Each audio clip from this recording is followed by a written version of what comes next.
We're back to Business 201. We're going to be looking at Chapter 11 pricing strategies as I look out the window and see the snow falling here in Monroe, Louisiana on a cold, wintry day. Okay, that's not really true. But I thought I'd just throw you off when you said, what? A cold, wintry, snowy day? When did he film that? No, it's really mid-March, and we're just into the coronavirus pandemic. And so it's not snowy day. Kind of like for it to be, but I think that's probably over. Hope you're doing well. Hope you're staying safe. Hope things are going well for you and your family. And as we have finished chapter 10b in your textbook, the last half of chapter 10. Now we're moving into chapter 11, which has to do with pricing strategies. So we want to talk now. You know, I guess you could say that I can price my merchandise any way I want to. I've got a bottle of water here. If I'm the company that sells this water, I can price this water at $25 a bottle if I want to. That's true, isn't it? Can't they price it at anything they want to price it? The answer is yes. However, what do they want to do with this water? Do they want this water to stack up at their business or stack up at the retailers and never sell? No, because remember, the name of the game is an exchange. No exchange. Better fix my place here a little bit. If you don't have an exchange, you don't have a profit, and you don't have a profit, you don't stay in business. So pricing has to do, there's a lot of things, and I'm just kind of starting this chapter off, then we kind of get down in the meat of it.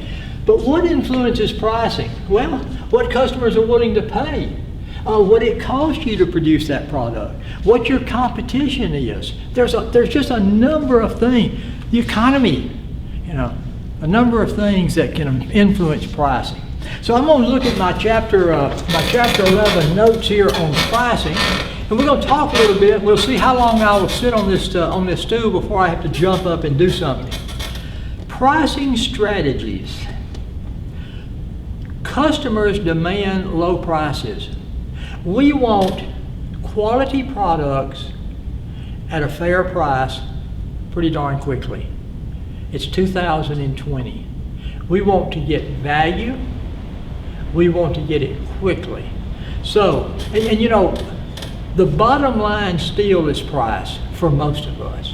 Yeah, we want quality. Yes, we want this, but price is still a lot of times the overarching thing. Customers demand low prices. Pricing is a central marketing strategy element. Product, price, place, promotion. Pricing is a central strategy element. You got to get it right. And the prices always stay the same. For a lot of products, no. You got to know what to price your products. You got to know when to change the price of your product. Okay, what is price? Price, the amount of money necessary to purchase a good or service. In the United States, we speak of that in dollar terms. I would be familiar with those first couple of things that I mentioned to you, that customers demand low prices and that pricing is a central theme as far as marketing strategy is concerned. And also be familiar with what pricing is. Okay, our author starts off here with what are some external things that influence pricing? What are some things that, I could price my water at $25 a bottle, but there are some external things that's going to keep me from doing that. So let's look at some of those, here I come. Let's look at some of those external things that are going to influence pricing. The first external thing we're going to look at, the customer. Probably the biggest influence on pricing is the customer. Here's what he says. He talks about the law of demand. I probably know what the law of demand is. The law of demand says that customers will purchase more of a product at a lower price. Customers purchase more products at lower prices than higher prices. So what does that mean? That means as prices, at some point in time, Business 101 or whatever, we talked about supply and demand. And when you draw, if this is units sold and this is the cost, we did a demand curve. And this is what a demand curve looks like. As the price of a product goes down, we'll buy more units. If the price is right here, we'll buy these units. But if the price is here, we'll buy these units. So the law of demand, is that important for businesses to know? Yes, yes it is. Now, he talks about something else in here I want you to be familiar with. Elastic and inelastic prices as it relates again to consumers. First of all, I want you to know what the law of demand is. But let's talk about elastic and inelastic demand.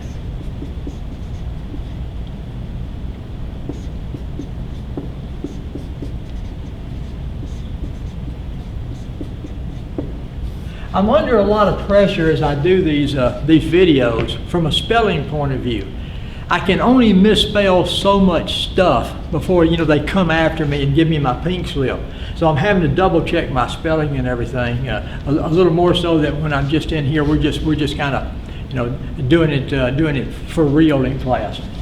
Elastic demand means that as the price changes, the quantity desired or demanded is going to change. You say, well, that's kind of what we said, yeah. So elastic demand would be like this. Just what we talked about with supply and demand. If you have elastic demand for your product, then a change in the price of that product is going to bring about a change in demand or change as far as demand to purchase your product. So your product is elastic in demand. Well, most products are elastic in demand. I'm going to go back to my bottle of water. As y'all know, we do a race each year for the Run for the Red, White, and Blue. We have we had over 500 registrants last year for that race. As these runners finish cross the finish line, they're normally hot and sweaty and they want something to drink.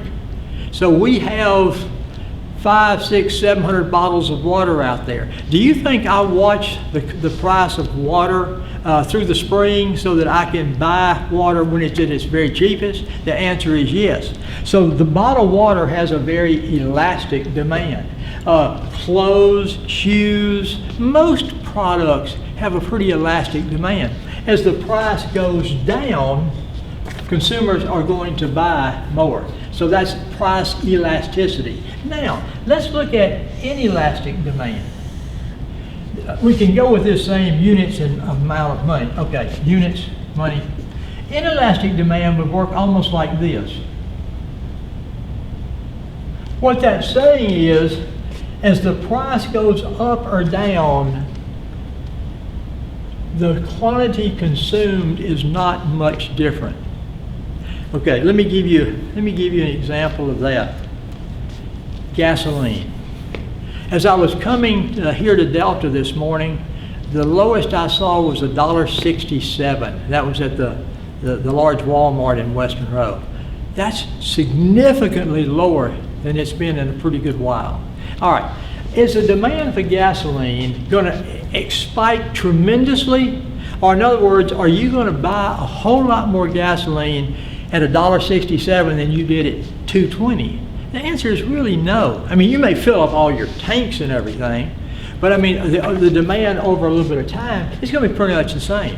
And as gasoline goes up, do we cut back? We say we're going to cut. Well, we're going to drive less. But we're a very mobile society here, and we don't have much mass transit. So what I'm trying to say is, regardless of what the price does for gasoline, the demand for gasoline is not going to be changed very much. Now, I don't smoke. I never have smoked. I would encourage you not to smoke. But let me use cigarettes as an example. The change in the price of cigarettes is not going to have a whole lot of effect on demand. If you like to smoke and you want to smoke, you're going to smoke. Insulin for diabetics. You got to have insulin. So if the price goes up, the price goes down. So elastic and inelastic demand. Does that make a lot of difference to you? Well, yeah, it does. It also makes a lot of difference to the company, whether they're selling a product that has an elastic or inelastic demand. Okay. So so that's some things about the consumer, the law of demand, elastic and inelastic demand. The economy has a lot to do, and again, I'm just looking off of my beautifully prepared notes here. These are pretty readable.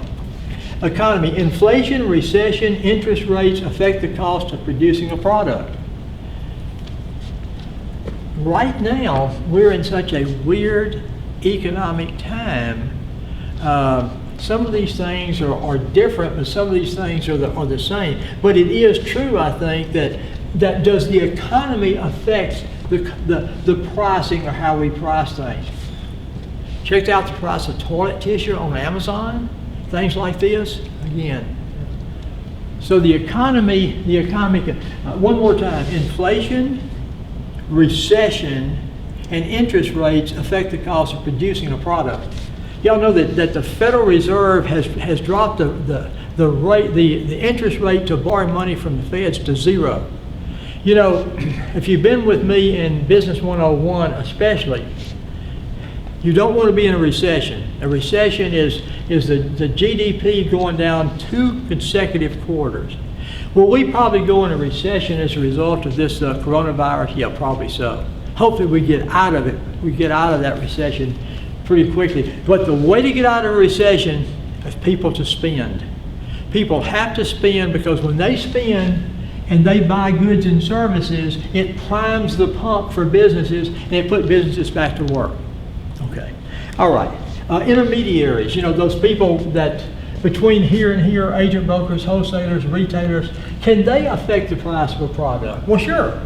What it costs to move that product from the manufacturer over to here varies from time to time. Gasoline would be a good example of that, and other things. So intermediaries can affect it's an external effect. Competitive. Does your competition affect your pricing? Of course. I mean, if you really want to price your product at $8, and your competition that has a product very similar to yours is selling their product for $6.50, this is going to be kind of hard. It's going to be kind of hard to do this. So competition has a lot of effect. Must take into consideration the competitive environment, the firm's position relative to competition. What is the competitive environment right now? And what is your position relative to your competition? Now, I will, one thing I'm not supposed to do on these videos is go off into tangents, because it takes too long and my voice wears out. But I want to throw one thing out right here. You have a product, and your competition is selling that product for $6.50, and you're selling that product for $8. Your cost of producing that product is more than $6.50. So you're kind of in a bind here, unless, what could you do to sell your product at $8 and still be able to sell versus your competition? If you can differentiate your product and maybe even differentiate your company. If you can differentiate your company's different and your product is different. It's better, it's faster, it's of more quality, it's something or other that makes it stand out from the other product, you could actually sell perhaps at $8. Okay. Competition. There's 4 types of competition in a capitalistic economic society or a capitalistic economic system, and I've listed those for you on the handout. There's pure competition, monopolistic, oligopolistic, and monopoly. And you also noticed on your study sheets and your chapter notes that I gave you a chapter out of the book that defined those 4 types of competition. Different competitions are going to cause you also, different types of competition are going to cause you to price differently as well.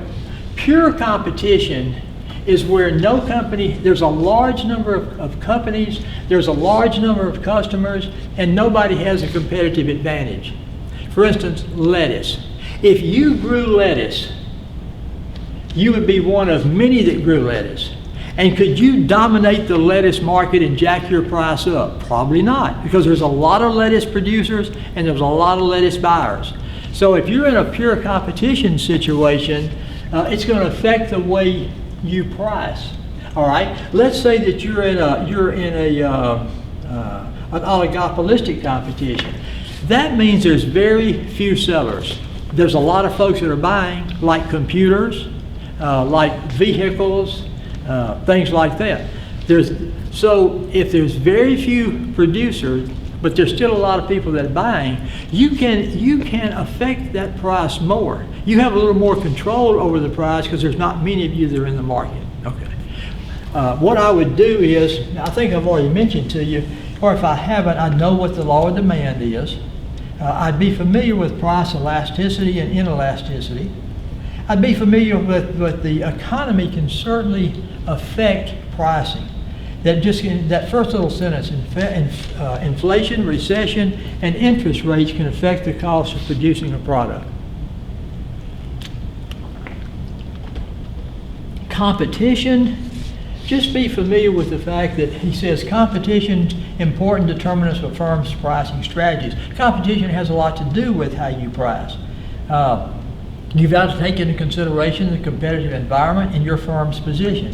And be familiar with the 4 types of competition, because those 4 types, and I've got that in that handout for you, because the different types of whatever type of competition you are a part of with your product or products are going to affect your pricing. The last thing he mentions, I guess, in this area is government. Sometimes businesses don't do it right, or there's a little bit, now I don't think this is wholesale, but sometimes businesses have a tendency to do things that may be a little bit shady or whatever. And as a result of that, government has had to come in. For example, I put an example down here of bait and switch. Bait and switch may not be illegal, depending on how you practice it, but it's certainly somewhat unethical. You come in with this product. It's a TV set, and the TV set is just really super cheap. And then when the person comes in to buy, you try to upgrade that person to something larger. Oh, you don't want this because of this. You want this, this, and this. Okay, is that illegal? Well, probably not. However, if that low-priced item that you have, this low-priced TV, when a customer comes in, you don't have any of those, and you've advertised them, or you only had 1 or 2 and they've already been sold, and now you're trying to move them up to something higher, that's unethical, and that may even a little bit of fringe of being illegal. Something else that I gave you on your handout, I think on that one side of the paper where I gave you the 4 types of competition, on the other side I gave you some laws that have been passed. There's 2 of those laws, the Federal Trade Commission Act and the Sherman Antitrust Act. Those 2 laws are 2 laws that I'd like for you to be familiar with. I kind of like maybe you to be familiar with what bait and switch is as well. But the Sherman Antitrust Act, it prohibits monopolies or other types of things that restrict free trade. If a company gets to where it is the only person that sells and it totally dominates, then it can do things that it could not do if it didn't have competition. So if a company is getting such a share of the market that they could dominate to the market where they could have unfair advantages, the Sherman Antitrust Act can be invoked by the U.S. Department of Justice to keep that company. And some companies have been broken apart, like AT&T at one time, broken apart because of the fact they'd gotten too large and they were controlling too much of that industry. The Federal Trade Commission Act, it established the Federal Trade Commission. Those are the folks that oversee basically marketing efforts in America.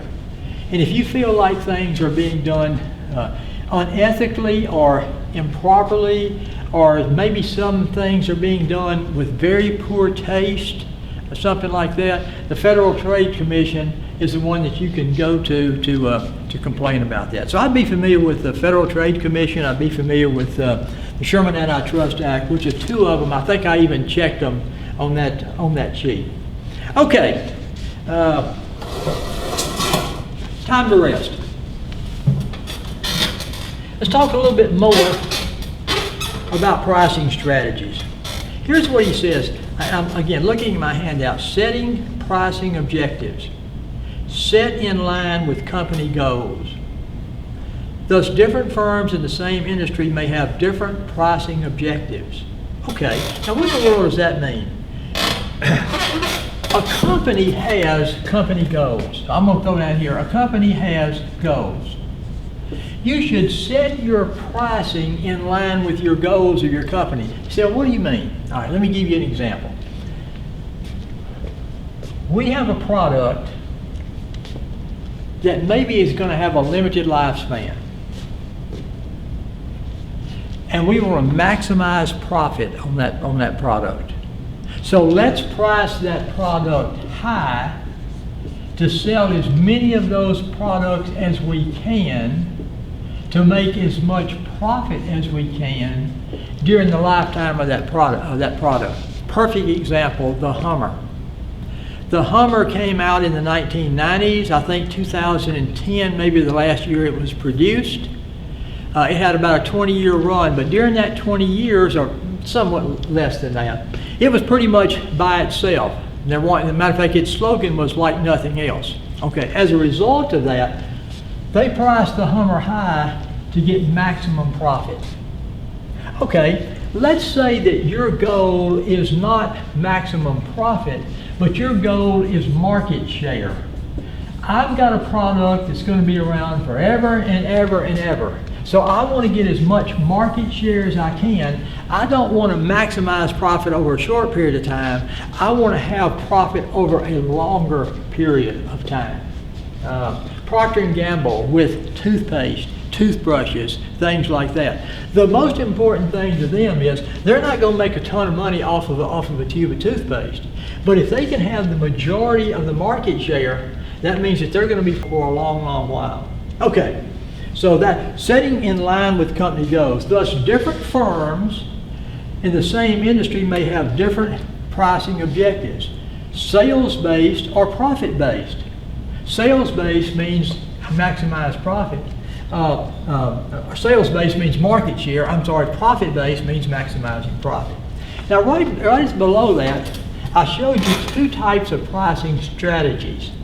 Penetration and skimming, and that's exactly what I was talking about. When you price high to maximize profit, that's called skimming pricing.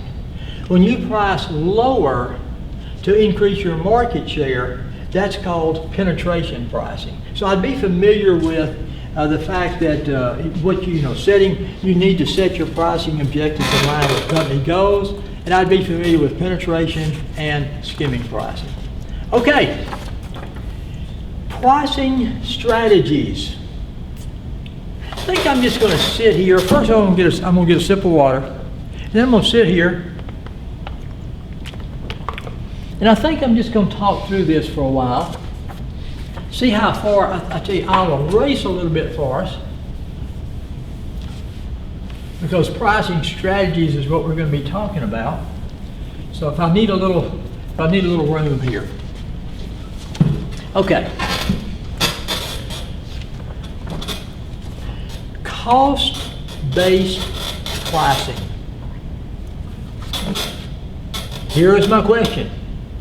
In cost-based pricing, what do you base your pricing on? I think way in the background, I heard somebody say, cost.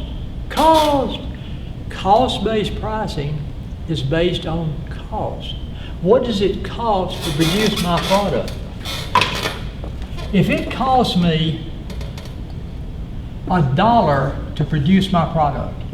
If you look at all my fixed and variable costs, this is what it costs me to produce my product. I want to make a 10% profit. I'll sell my product for $1.10. That's basing my pricing on cost. Is that a good way to do it? Sure, sure. Now, one thing he mentions here in particular, cost-based pricing. Calculate merchandise, service, overhead costs plus profit.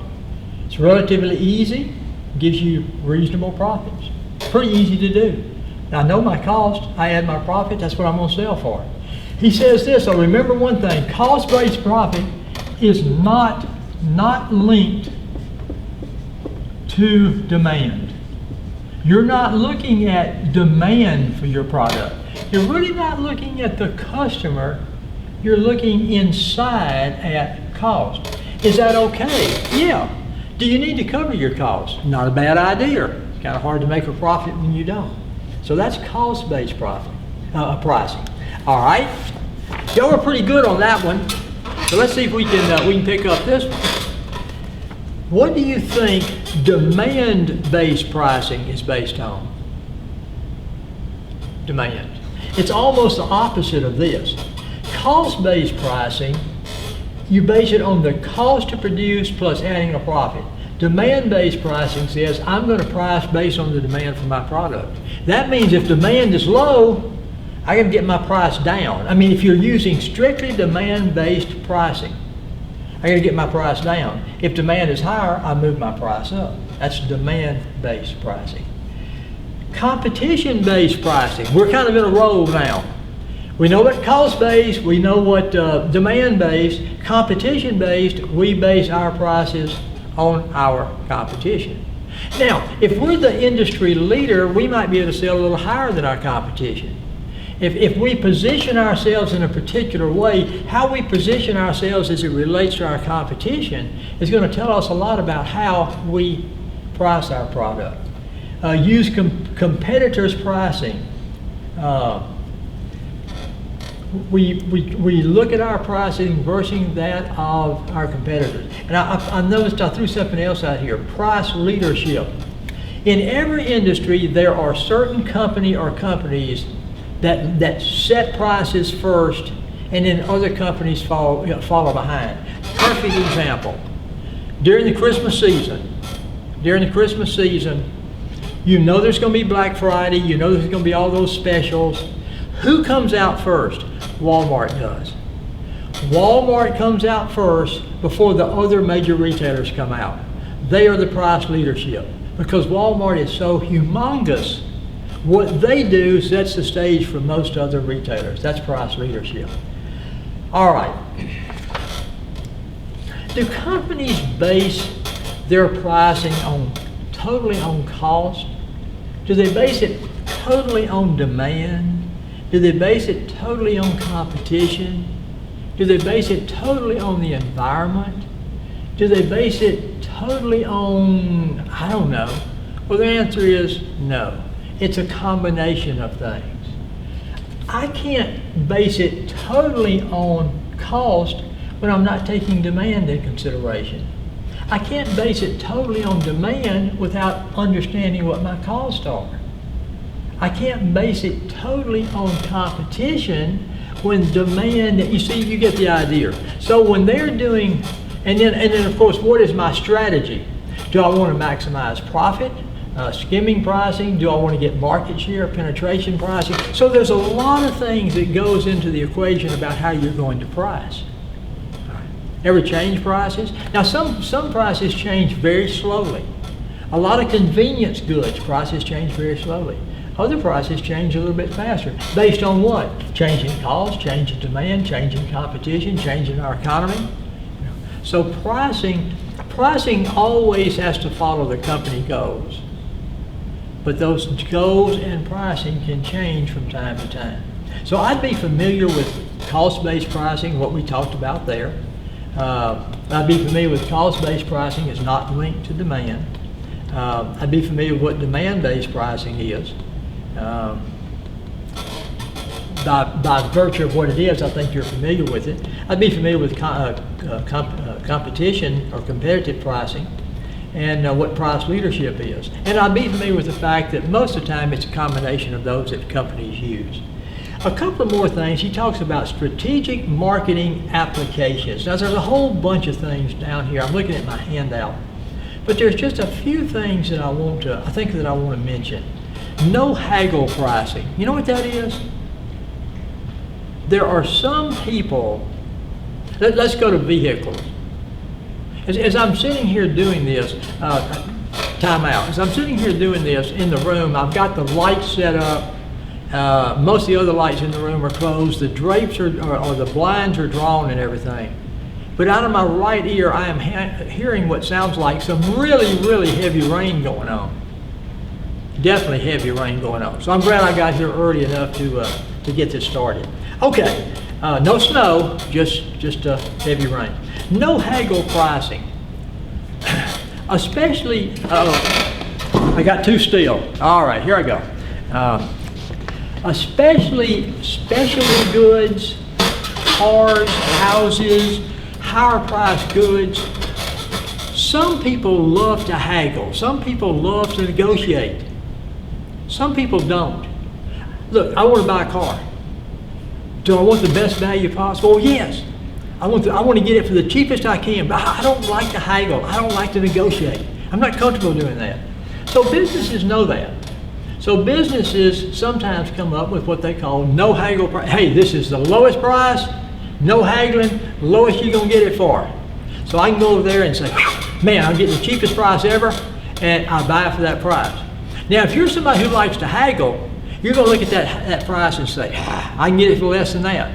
But no haggle pricing, psychologically, the idea is, you know, they've really, really brought the price down. Psychological pricing. Gasoline is never sold by a dollar and penny amount. You will never buy gasoline for $1.67 or $1.99 or $2.20. If you always look at it, what is it? $1.67.9. You know, so psychologically, $9.95 is a lot cheaper than $10. It's 5 cents. But psychologically, it plays with us, you know. So companies are careful when they cycle all things above, nothing over $5. There are different things that companies can do to do what they call psychological pricing.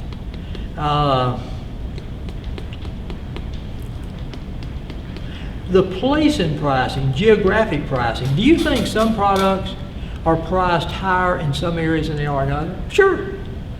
Cost of living is higher in some areas. Things just cost more in some areas. Buying a hamburger in New York City is a whole lot more expensive than buying a hamburger in Western Louisiana. Changing the price. Companies have to make price changes. Sometimes you have price wars that reduces profit sometimes. And you have to watch for what your competition is doing.